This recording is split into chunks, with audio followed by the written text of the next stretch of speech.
years, the United States has used economic warfare against China in an attempt to prevent it from rising. The U.S. has restricted China, banning them from buying advanced chips, blacklisting their tech companies, and trying to cut them out of the global economy. Well, now China's using our own playbook against us. Surprise, surprise. Beijing just announced new rules. They said that if a product anywhere in the world contains even a trace of Chinese rare earth element, they get to decide whether it can be exported. So that means a company in South Korea or Germany, for example, would need China's approval just to ship a phone or a car part, even if it's not made in China. If it contains Chinese rare earth materials, it needs approval from them, period. Well, the problem is China controls the vast majority of the rare earth that is used in a variety of products. These are the rare earth metals that make up, for example, the guts of iPhones, electric cars, even refrigerators, a lot of our military products like fighter jets, pretty much everything that makes modern life possible. So if China can control the products that contain these metals, they can control the flow of tech and modern life around the world. That obviously includes us here in America. So President Trump then began threatening 100% tariffs if China doesn't back down, which, of course, could make things even more expensive.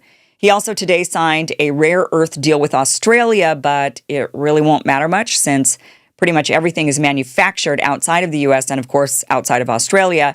And the new Chinese rule is on any export in the whole world containing rare earth materials from them, which is practically everything. So the question is, what exactly is our strategy with China? What is the goal? And is our strategy even a smart one? Joining us now is Sean Ryan. Sean is a patriotic American who's been living in China for most of the last 28 years. Sean Ryan is the founder of the China Market Research Group and the author of the book, The Split, Finding the Opportunities in China's Economy in the New World Order. Sean, welcome to the show. Thank you so much for being here. It's great to be here, Kim. Thank you for having me. It's really important. I'm sitting here in Shanghai today that you and my fellow Americans really understand what's happening on the ground in China, what's happening between the U.S.-China trade war, because it's ratcheting up. And no matter what country, no matter what company, no matter where you live in the world, we all have to deal with the intended consequences and the unintended consequences of the trade war. In the United States, if you go to Walmart or Amazon, prices are sky high. Autos are now 50,000 US dollars on average. So inflation is a real problem. In China, deflation is a massive problem. Prices are coming down.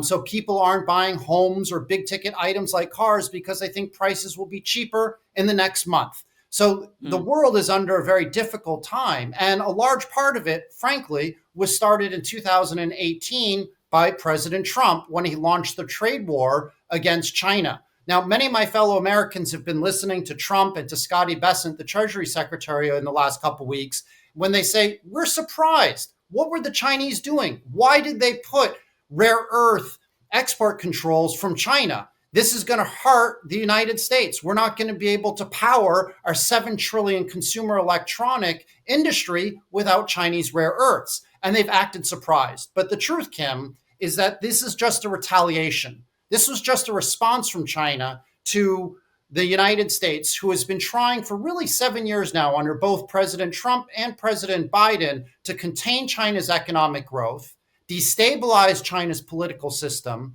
and really stop China from being able to be a technological powerhouse. So you first had the bans on Huawei and other Chinese technology companies. But as you rightly pointed out in the opening, China, the biggest issue has been China has not been able to buy American semiconductors for years at the high end because President Trump has put on export controls on NVIDIA chips, on Qualcomm chips, on Intel chips that power AI and power the high end of technology today. So China is simply just retaliating. Now, why is this a problem?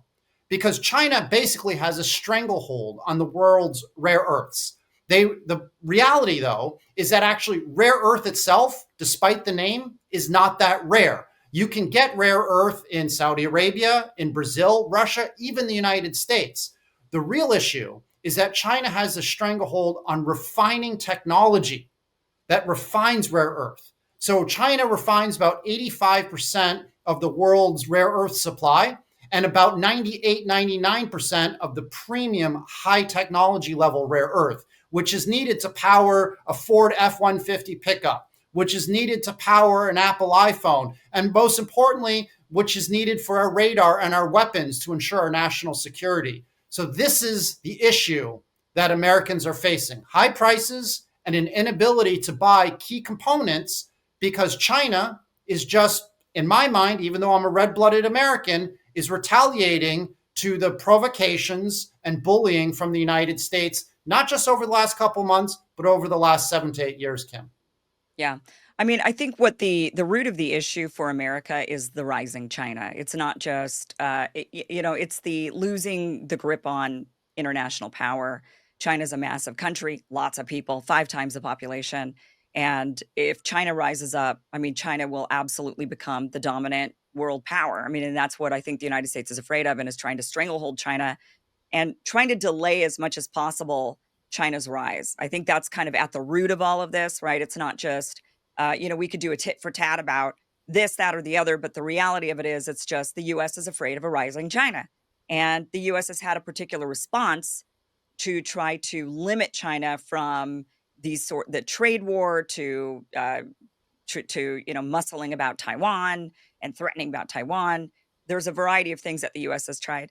Um, I'm curious, though. I don't think this tactic is going to work. I think the U.S. is got the wrong mentality. I think that and I want to talk about this with you. I mean, I think that the best solution for the U.S. is to focus on the U.S.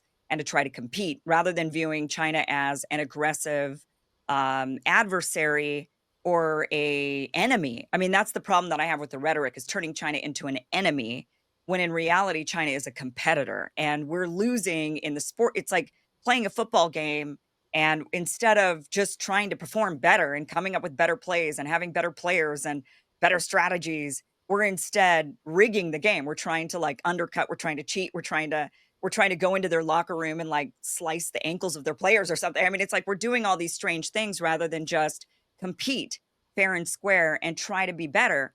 That would be, in my mind, the best strategy. But before we get into the strategy, tell us about, you're on the ground in China. I hear what people are saying here in the United States, obviously, which is we got to go after China and this is what we must do. And China's bad. China's this. What do people say about America in China? I mean, are they taking that same attitude of America bad, America, we got to undercut them? I mean, what is the rhetoric?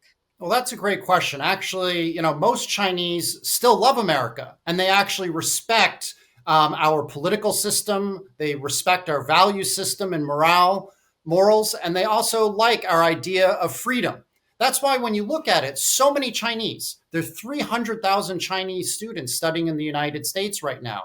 They're not studying because they're all spies. They're studying because they want to learn from the American education system, get equipped with the right skills to either find good jobs in America or bring back technological and best of class know-how in the US and bring it back to China to implement and improve the Chinese system. I'll give examples. Xi Jinping, the president of China, his daughter went to Harvard.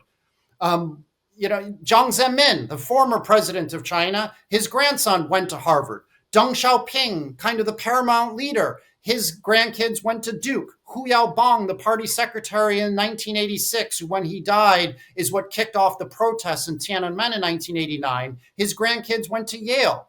So over the last 40 years, Kim, China has sent millions of everyday Chinese to the United States to study.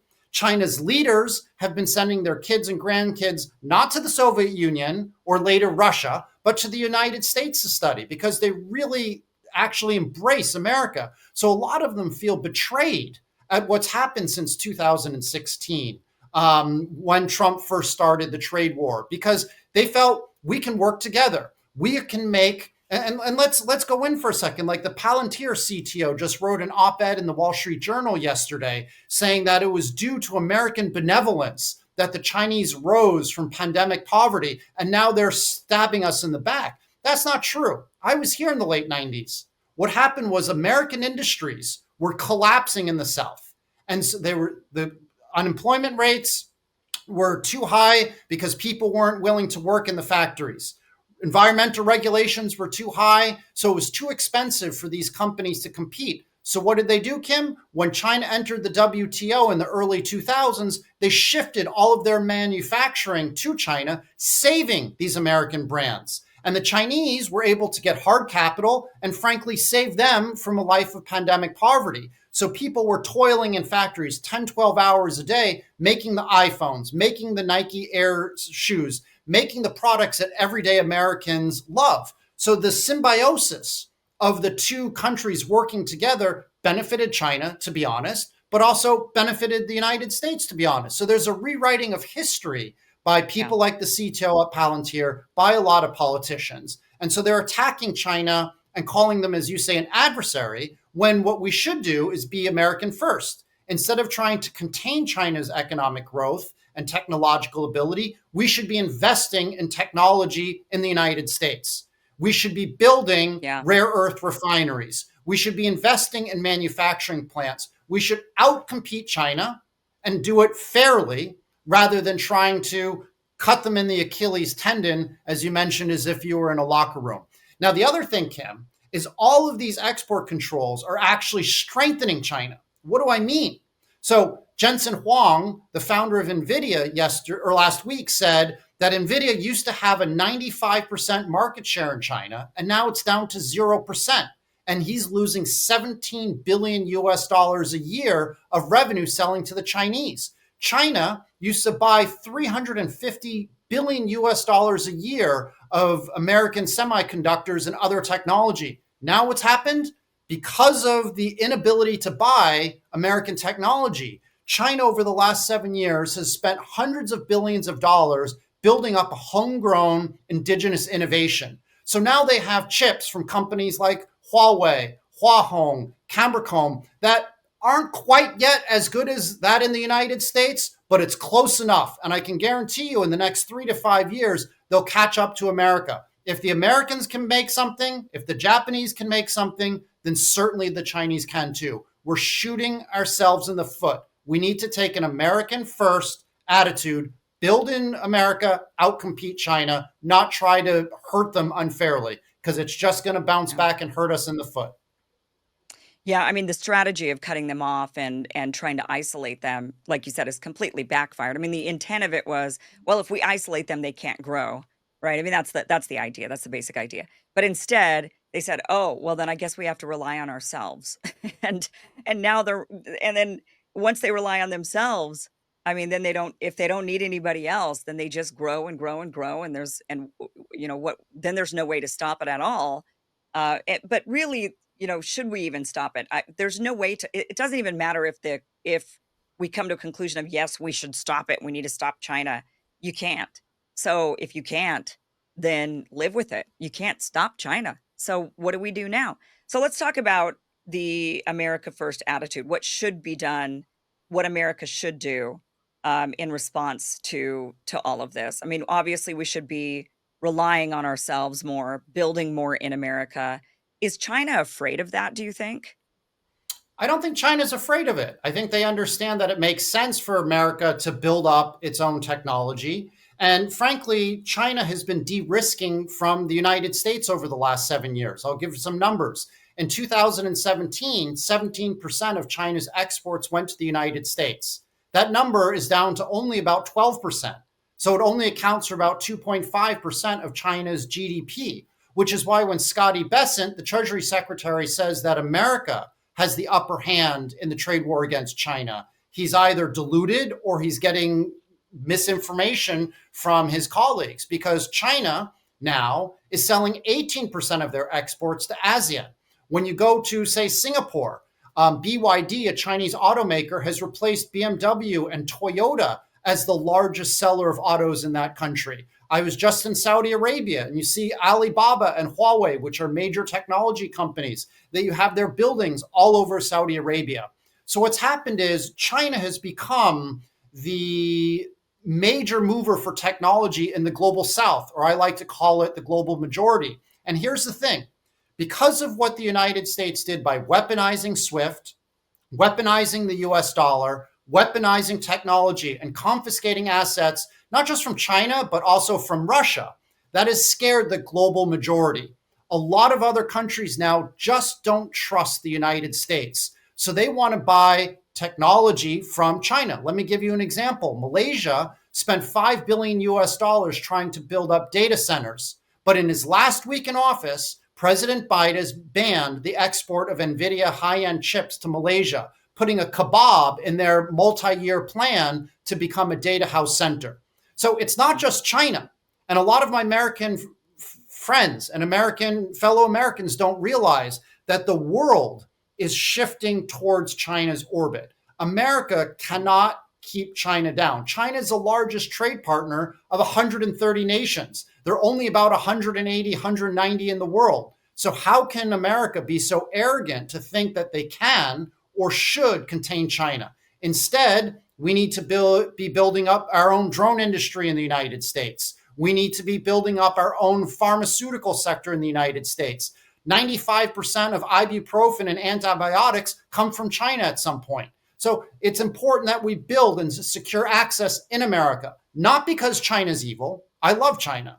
Not because China is an adversary, not because China is about to invade the US and threaten our way of life. I think that's just fear mongering. I don't think China has any interest in implementing a communist political system in America.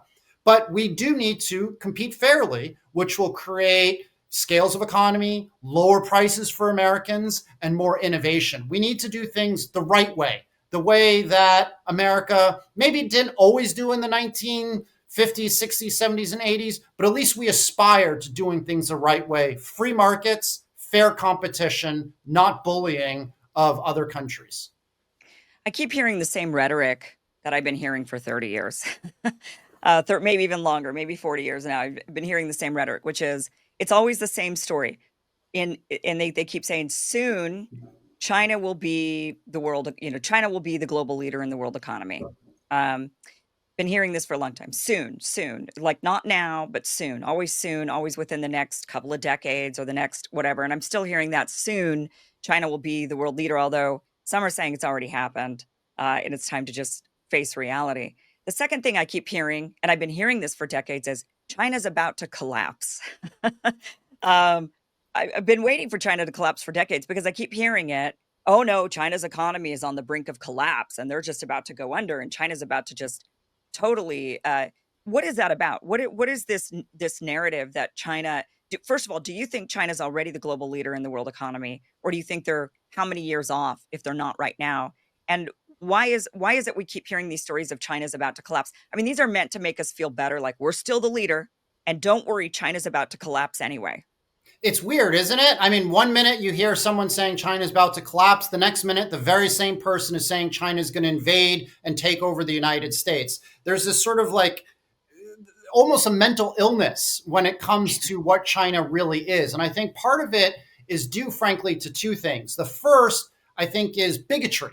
So ideological bigotry. And when it comes down to liberal democracies versus communist political systems, I think a lot of Americans believe or have been brainwashed to believe that liberal democracies are the only way to run a country. It's almost like a religion in the United States. And so for them, they equate communism as evil. And even though they don't know it, they don't understand it, and I don't consider it to be evil. And I think Chinese form of communism is very different from the Soviet Union or Eastern European form of communism in the 50s and 60s and 70s. So China's is actually, when we do research, most Chinese support the direction that the central government is taking the country. And don't listen to me. You can listen at Harvard. Kennedy School did a project where they found that 87% of Chinese supported the direction that the Communist Party was taking the country. So I think the first thing is this belief that liberal democracies are the only form that's correct. The second, I think, frankly, comes down to racism. I think that a lot of Americans, a lot of Western Europeans don't like the idea that Black people or brown people in India's case or yellow people in China's case can rise and become a powerful, strong nation. You've always heard it where people say that Chinese can't innovate because they're Chinese, because of communism or because of Confucianism.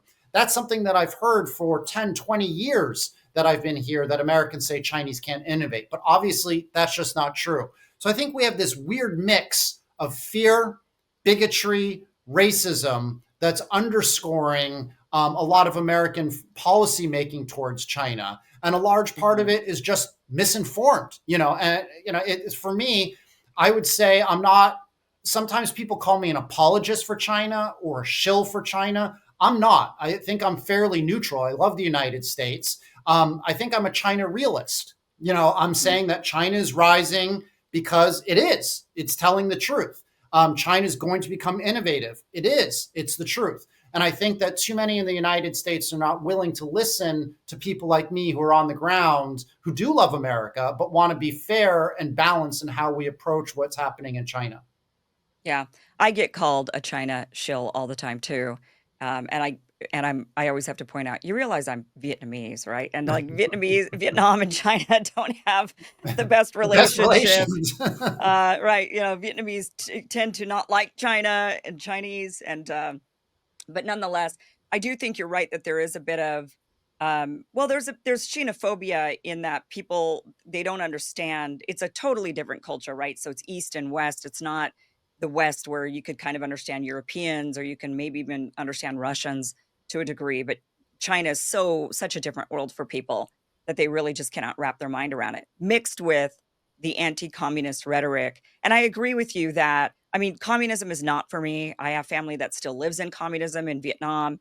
I have Vietnamese family, and I do have Chinese family, and they do say to me that they believe in their mind that they live in Vietnam, but that China is less free than they are in Vietnam. That's their perception. They travel to China all the time, and like I said, some of my family members. I have a mixed couple uh, family that one's Vietnamese and married a Chinese. So um, they feel like Vietnam is still, even as a communist country, a bit more free, and yet they also still feel like the United States is more free. But that being said, it's about it's hard for people to understand. I think it's hard for Americans to understand that a lot of Asians, like a lot of Chinese, a lot of Vietnamese, they're not thinking about, oh, but that's our priority is this liberal like we want this freedom that you have in America. A lot of them see it as a negative. And they say, yeah, you have a lot of freedom, but it comes with a price. And one of the issues that and I'm not that I'm advocating against a liberal democracy, I do prefer it. But that being said, one of the issues that we have with our trade war with China or with just this mongering against China year after year, decade after decade, is that politicians are just thinking about the now because they don't have to think about tomorrow because they're only short term, they're elected for 2 years or 4 years or 6 years at max. So they're not thinking ahead and planning ahead the way that China is able to strategize. They're thinking, "Oh, I got to appear strong to my constituents. I have to appear strong on the news program. So we're going to fear monger against China. We're going to put tariffs on China. We're going to put sanctions on China. We're going to do all these things against China." And they're not thinking of the long-term strategy and how that long-term strategy will backfire, as we've discussed. China then saying, all right, then I guess we'll innovate on our own. All right, then, I guess we'll be doing all, we're going to go and make friends with the global majority. All right, then, we're going to go and do all of these other things. Our politicians aren't thinking long-term because of the type of political system that we have, which obviously this is the big glaring negative of our political system is that short-term, constant short-term thinking.